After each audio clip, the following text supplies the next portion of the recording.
Let's show part 3. The irreps generated by E lambda and E mu with different Young diagrams are not equivalent. So they have different shapes, the corresponding diagrams. And if we want to show non-equivalence, we have a criterion for that. So we look at the following expression. We take E lambda, then some group algebra element, and E mu, and then we show that this is 0 for all group algebra elements Q. And that's equivalent to showing that E lambda P E mu is 0 for all group elements P, for all permutations.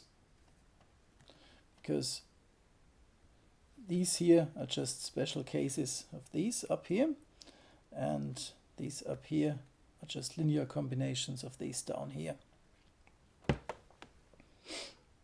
Okay, so that's what we show, and in order to show this, let's look a bit more carefully at what this is. What is E lambda P E mu? That's S lambda, the row symmetrizer, A lambda, the column antisymmetrizer, P, and then the same, the mu, S mu and A mu.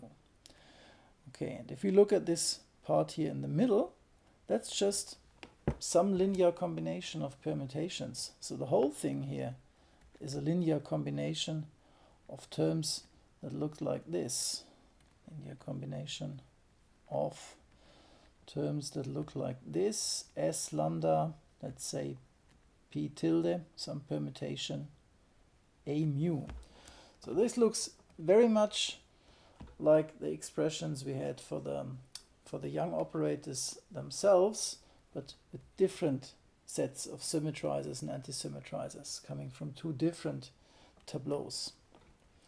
So if we take our picture here again, our Bertrand diagram, we have the symmetrizers here from lambda, and we have the antisymmetrizers here from mu. Okay, we're interested in the case lambda different from mu, and let's say for a moment, what if lambda is greater than mu? What did that mean? Lambda was this sequence, lambda 1, lambda 2, and so on. These are the row length, so that was a sequence of integers non-increasing. Same for mu, mu1, mu2, and so on. And we just compared these. So if lambda 1 is greater than mu1, we say that lambda is greater than mu.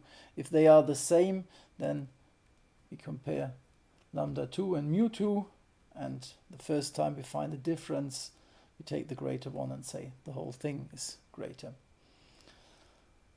Okay, what is lambda 1? Where is lambda 1 in this diagram? Lambda 1 tells us how many lines are connected to this first symmetrizer. Mu1 tells us how many antisymmetrizers we have here, because the length of the first row is the same as the number of columns. So length of the first row tells us how many lines here. Number of columns tells us how many antisymmetrizers here. Good. So lambda 1 here, mu1 here. Now, if lambda 1 is greater than mu1, then what happens? Then we cannot connect all these lines here to different antisymmetrizers. We start connecting the lines, maybe the first one here, and the second one here, and then some later line goes down here to the last one, and we still have some line left, because lambda 1 is greater than mu1. And then this line has to be connected to some symmetrizers, which is already the antisymmetrizer, which is already connected to this symmetrizer. So the whole thing is 0, because now we have two lines here and here connecting, or to some other antisymmetrizer. So if lambda 1 is greater than mu1, then the whole thing vanishes. If lambda 1 is equal to mu1, then we can find a non-zero connection here. Okay, but then we go on to lambda 2 and mu2. So lambda 2 now tells us how many lines are connected to this symmetrizer here. And mu2 tells us how many anti-symmetrizers we have left here that still have a line where we can connect to. So for example, this one here is used up. Yeah? Mu2 is the number of anti-symmetrizers with at least 2 lines. And now we play the same game. We have to connect these lines here to different anti-symmetrizers. And we can succeed by choosing the right connections here if lambda 2 is equal to mu2. But if lambda 2 is greater, then there is no non-zero connection. So we just go through this list here, and at some point we cannot find a non-zero connection any longer. So the whole thing here vanishes.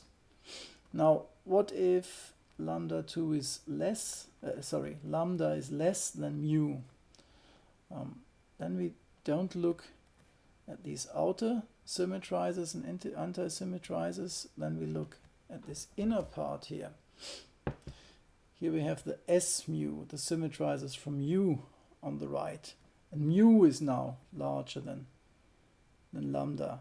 So if we draw this same picture down here, we just take the mirrored version of this, and then it's exactly the same argument as before, why we cannot find a non-zero connection here.